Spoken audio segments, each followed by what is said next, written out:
All right. So now it's all going to make sense, I hope. So the past 6-7 days, we have learned a new pose, each one building into the next. When you put all of these poses together, this becomes a practice for you. And this is a great warm-up to do 2 or 3 times, maybe 5, before you learn a new pose. So you can do this the whole time for the remainder of this challenge. And I promise you, each new pose that you learn becomes easier if you do a warm-up as this to prepare you for it. I promise. Maybe. But good luck. All right, so let's come to the top of our mat. And we're going to start with Samasthiti. Take a deep breath in, and as you exhale, walk to the top of the mat. Place your feet hip-width apart or together, whichever one is comfortable, arms alongside you, palms facing forward, or taking your hands in prayer. Samasthiti. Taking a deep breath in, and as you exhale, raise your arms up to the sky and look up. And as you exhale, take it down to your side. Inhale, take it up. Allow yourself to still look forward. Exhale, take your arms down. Inhale, take your hands up to the sky, taking your hands in prayer, slightly bending your knees and coming into a forward fold. Notice that this is a harsh pose for me, as I've stated before. So I have to take my time in getting into it. So I place my feet a little bit together because that's what becomes easier for me. Slowly, I allow my legs to straighten it out one at a time, allowing myself to breathe a little bit better. And then when I'm ready, taking my hands to the outside of my toes, taking a deep breath in. As I inhale, hands on my shins, halfway up, exhale, one leg at a time, I take it back so I can come into a plank. And then I come into hands and knees because this is an option. Hands and knees here is an option for a plank. Take a deep breath in, one leg at a time, take a leg back, take a foot back, and come into a plank. Take a deep breath in. As you exhale, roll up onto your toes and come all the way down to the floor. Find yourself to be comfortable. So here's another option for upward facing dog. Have your elbows as close to you and bring your forearms, palms facing down. This here is a cobra. Okay? Taking a deep breath in, have your hands come right underneath you and come up, extending your arms. Allow yourself to come into an upward facing dog. Having your feet together, knees off the floor. Take a deep breath in. As you exhale, come down and then come up to hands and knees.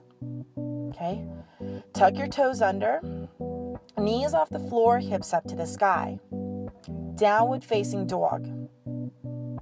Show me what your mama gave you. Create some space. A lot of times we focus on having our feet flat. Create some space and see how it feels first. Okay? Taking a deep breath in. And as you exhale, come to hands and knees. Taking a deep breath in. As you exhale, come up to your knees. Taking your left foot forward. Okay? Tuck your right foot toes under. And then rise up. So we're coming into Virabhadrasana 1, Warrior 1. Bend that left knee. For me, I have to have my hands in prayer for a long time. Or if you have the option to, depending on your neck, you can take your arms up to the sky. Take a deep breath in. As you exhale, take your hands in prayer. Bend that right knee and come down to the floor.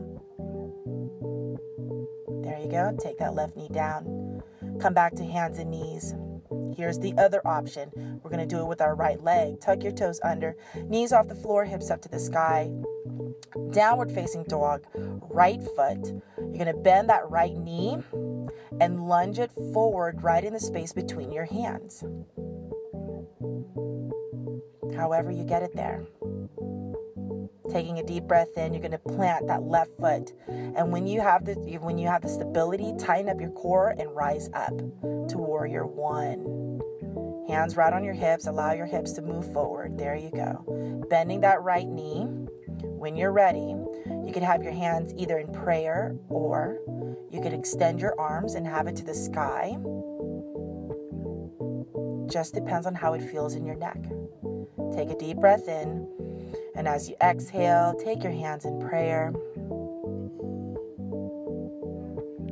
Take your hands on either side of your foot. Take that right leg back, coming into a downward facing dog.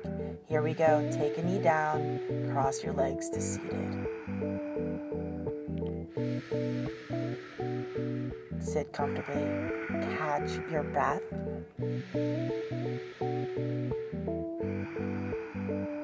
So when we come into this pose, this is an uncomfortable pose to be in, but I promise you it gets easier. So the next transition that we're going to go to is you're going to roll onto hands and knees.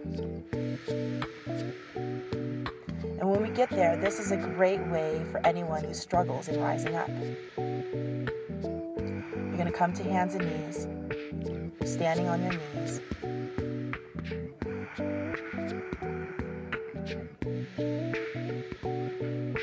Right foot out, and then you're just going to rise up. And there you go.